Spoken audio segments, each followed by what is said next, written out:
All right, y'all. Welcome to Behind the Mic, episode 1. This is part 1. We got comedian Big D, Damon Montgomery, Amy D, Red, the comedian, and Terrell, that Bama boy Matthews. How y'all doing today? Good, All good, right. good, good. All right. So tell me what's been going on with y'all. Amy?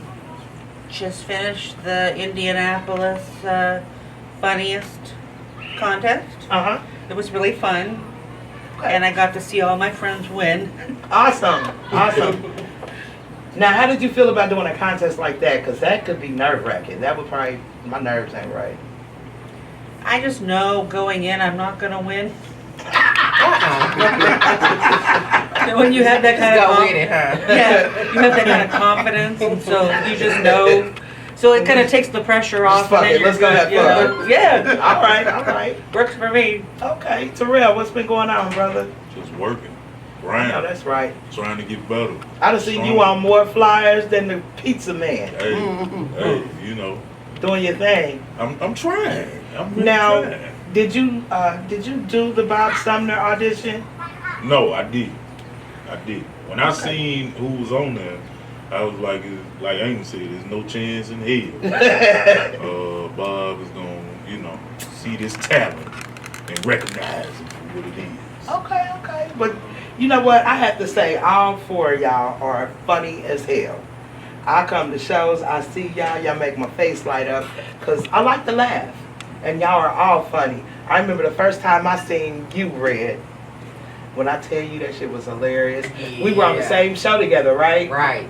And I had never met Miss Red, and she had never met Miss Poopy.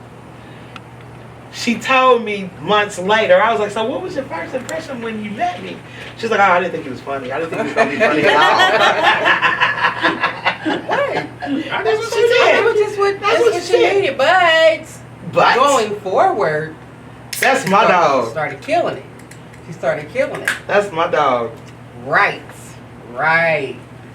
What about you, Damon? What's been going on? Oh man, I'm back from the dead. I'm back from the dead. You know, Raheem said it best. I should have never left you without a dope beat to step to. I know that's right. I shouldn't have did that. Man, last place I was in New York, in Manhattan, and that what was it, a Bodega Kitchen. Oh, they let you perform anywhere in New York. I was in the kitchen and back of a restaurant performing. For real, they set up the mic and you just go. It's not where I'm from. It's where I'm going. So Miss Red, I seen you been doing everything lately. What's going on with you? A little bit of that, a little bit of this, a little bit of that. I'm jumping out there tomorrow night. Okay. Yeah. React to food, show my ratchet side. Hey, the little angel side ain't working for me too well. I don't think that works for anybody at this table. Let me tell my story. Let me tell my story because I believe I'm an angel. The devil is a lie, but okay. But yeah, that's what I'm great though. Good. I'm working on my own stuff behind the scenes too, so. Right. I'll be hollering at y'all because I'm gonna need y'all. Yeah, I think we talked about that. Yeah, we you did. Working on some. Do you mind me saying it out loud? Because I'm gonna speak it into existence. You know, the tongue is a powerful weapon. Working on some plays. That's right. Nice. I'm trying to tie my comedy into my my nonprofit. It's for mental illness. So I'm trying to tie them together. So I'm trying to get a play together. I'm gonna need some comedians and, Do I tell clean jokes? That's great. Oh, come on now, this is me. I have tons of experience with mental illness. Just so I you do know. too. So Terrell, tell me what got you into comedy? I think it's always been a love for me. Like, growing up, like, I was always the class clown going to school. I was always getting in trouble. I was always the one, getting the whooping for the smart mouth. So it was like my mama and daddy weren't surprised when I said I wanted to do it. Okay. Like by time you came. Yeah, you young and you got a fire. I have to say that. When I see you on stage, I see that fire. When you get up there, it's dope. How old are you, sir? I'm old enough to still get cool.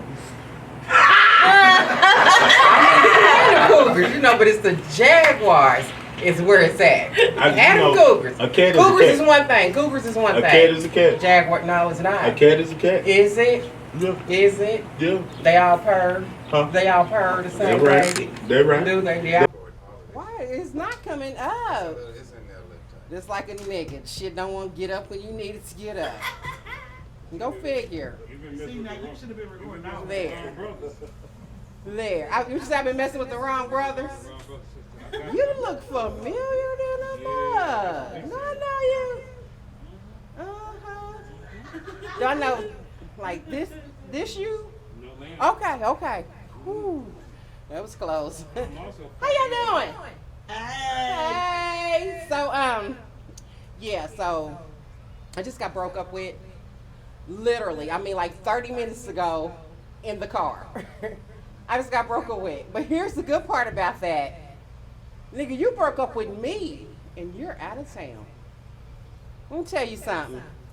First of all, you don't break up with no bitch and you out of town. Cause she's hurt, she's scorned, she crying. Can't you tell I'm hurt? Not really. But yeah, so you don't break up with no bitch and you out of town. First of all, what happens after the breakup? You go through all these emotional things, you sad, hurt, you eating and all that and all that. Once that's over with, what phase kicks in? Y'all know? Whole phase. The whole phase. But here's the downfall. I'm 51. So 51-year-old hoes, we gonna have to hoe a little differently. We gonna hoe a little slower.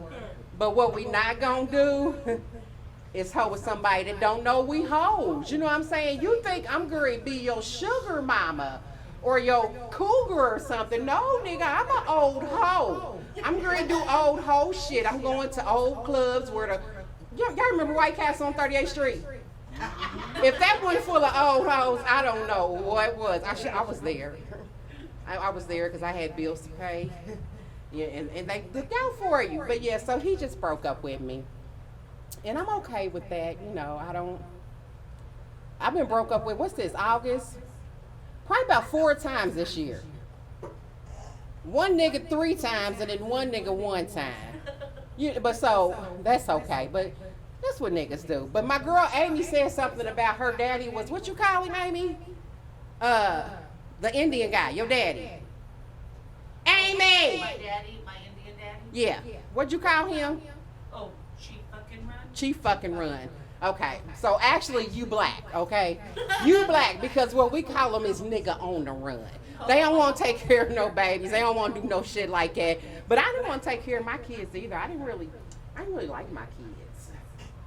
You know what I mean? I didn't. That one, the boy was kind of, he was questionable, you know, and I was right, nigga. I was right. That daughter, them girls will make you kill them. Only thing good out of having a daughter is my grandkids. And I'm a horrible grandmother. I am horrible.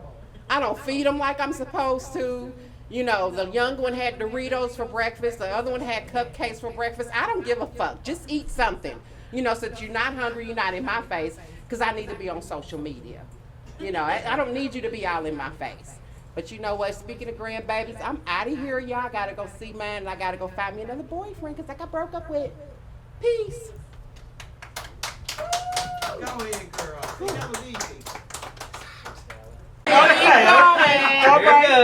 All right, hold on, y'all. I need a cigarette. You always got something in your food. That's the vault. I know, I got something. You know, we get in there with access. You I hear know me? how it is. That's that safe place. Yeah. It's okay. We broke up. But that's all right. On my way home, I was riding down 38th Street, saw that store, I bought me a new man. This motherfucker vibrates, he pulsates. I ain't gotta worry about no bitches coming on my phone at 3 o'clock in the morning. We good. We get along pretty well. Oh, I'm serious, motherfucker. What brought you to comedy? Wow. You know, At first it was kind of like an outlet, you know what I'm saying? Because you have everything going on every day. Your everyday life is so hectic and stressful, and there's really no release. And deep in my head, I know I'm super inappropriate. So when I see, you know what I'm saying? When I see like shit that's really bad or somebody's going through something, inappropriate shit pops in my head. So I was like, I'm gonna take it to the stage. You know, it's an outlet. It's how it started. It was an outlet to get this shit out. That's the best place for it. So yeah. Or it can cause problems too, you know. For me, it's therapy. I have It to be is. honest. And I didn't get into this shit. My brother dared me to do a contest for my birthday. And you know, in the hood, you can't dare us in the hood to do some shit and we don't do it. Because you gotta do it. Because then You you're a gotta punk do it. ass bitch. Right, you gotta do it. And I wasn't born to be no punk ass bitch. So that's how I got started. What about you, David? My parents went out to dinner. What? My parents went out to dinner, and my brother came downstairs. That Reverend Do Right album by Richard Pryor.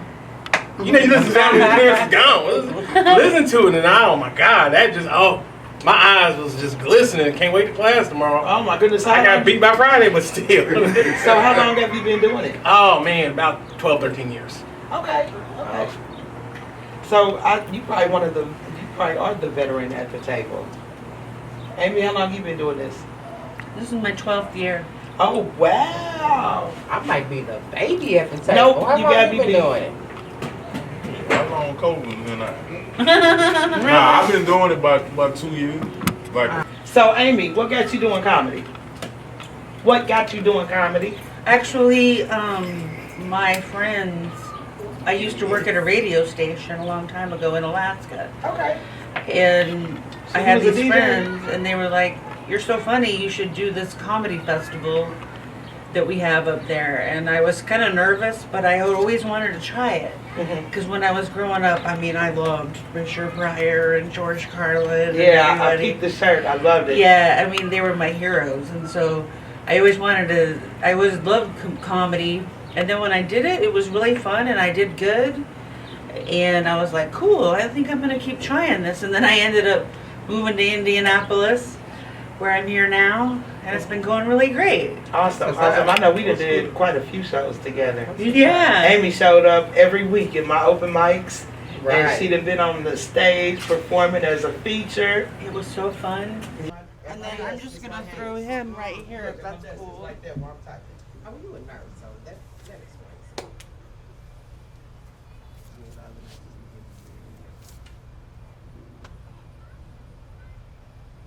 Have you ready? I'm rolling. Whenever you ready. Whenever I'm ready, okay. Whenever you ready. All right.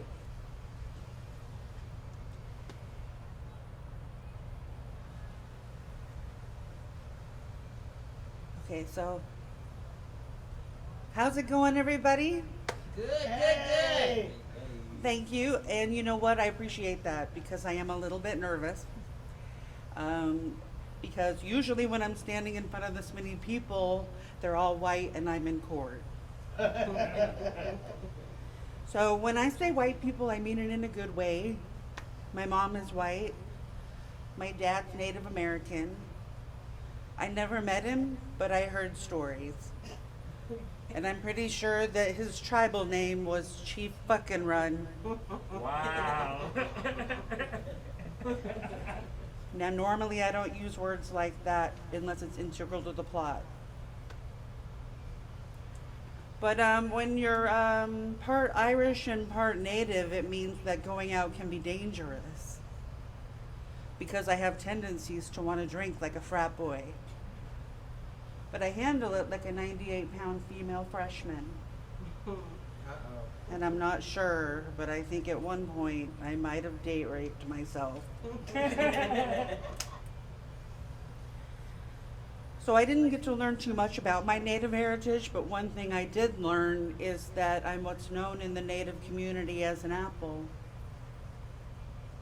which means red on the outside and white on the inside. An apple. Interestingly, also my shape profile on fitness.com.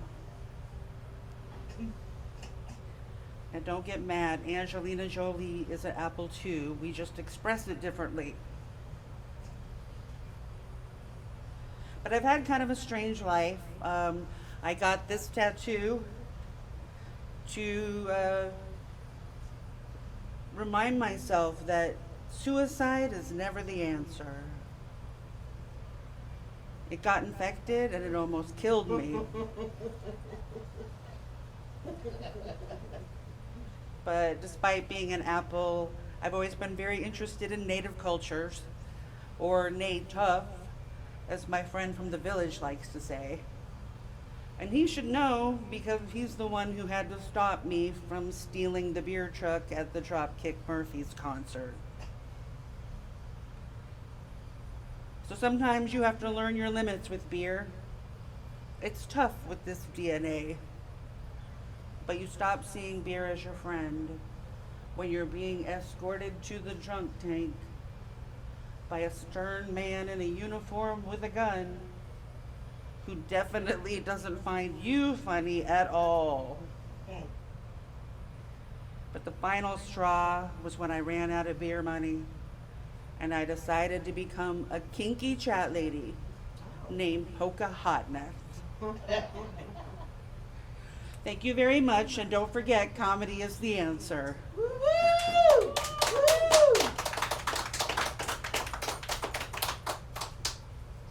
That was good, Amy. That was really Good job. Thank you. Breaking the ice on the hour. Okay, so I'm in Fairbanks, Alaska, and I'm doing comedy, and I get this call from a friend of mine who says, hey, you want to open for some people for this convention? And I'm like, sure. And so I never heard anything back.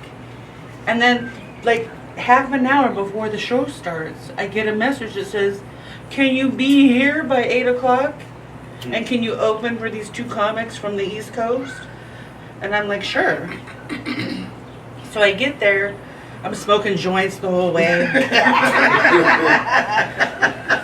And when I get there, there's a sign that says Narcotics Anonymous convention, and I'm like, oh shit. So I go in there and I'm like, okay, so I'm talking to the host guy, and I'm like, I just need to know one thing. Is there anything I'm not supposed to joke about? And he says, yeah, you can't joke about alcohol or drugs. I'm like, there goes my 5 minutes right there. So I'm like rewriting it at the last minute, and I get up there and I'm doing my show and everything's going great, and I hit this one joke, and I'm not kidding, 350 people just boo.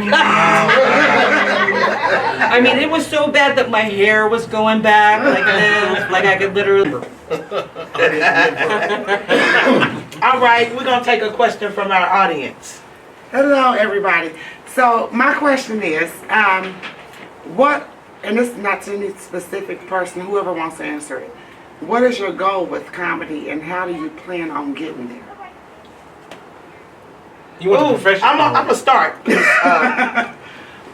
I tell jokes, but my goal is definitely not to be in front of the camera and be the one standing up there solo on a mic with 20,000 people in an arena, because I'm going to have a heart attack and die on stage because my nerves are that bad. For me, I want to do stuff like this, produce shows that highlight other people and their talents and their abilities, and just be a catalyst for somebody who may be wanting to be out in front of that camera and making people laugh. That's what I want to do. Right. Now, how I'm going to get there, we working on it right now. All right.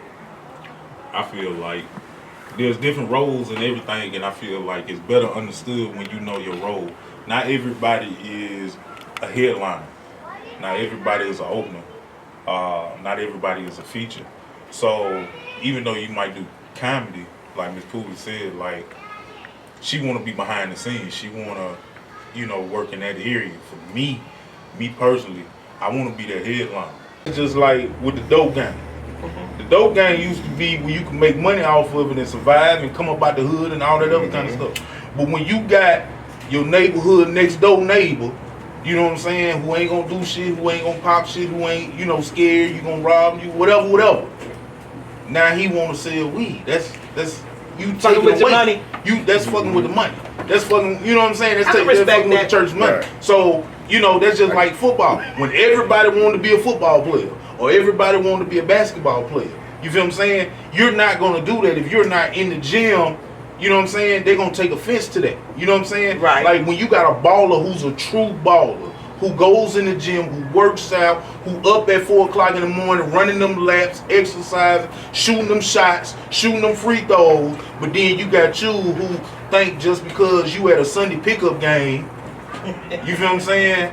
And you know, you got a jumper that'll hit every once in a while. You think you could go to the league, and that's not right. That's not how that is. You feel what I'm saying? Maybe that person from the backyard, maybe that's not their goal. Like you want to be a headliner. This person might just want to be a hobby. They might do it as a hobby. It don't mean it's taken away from you. But if you fire, you fire. You know, this person's not gonna stop you.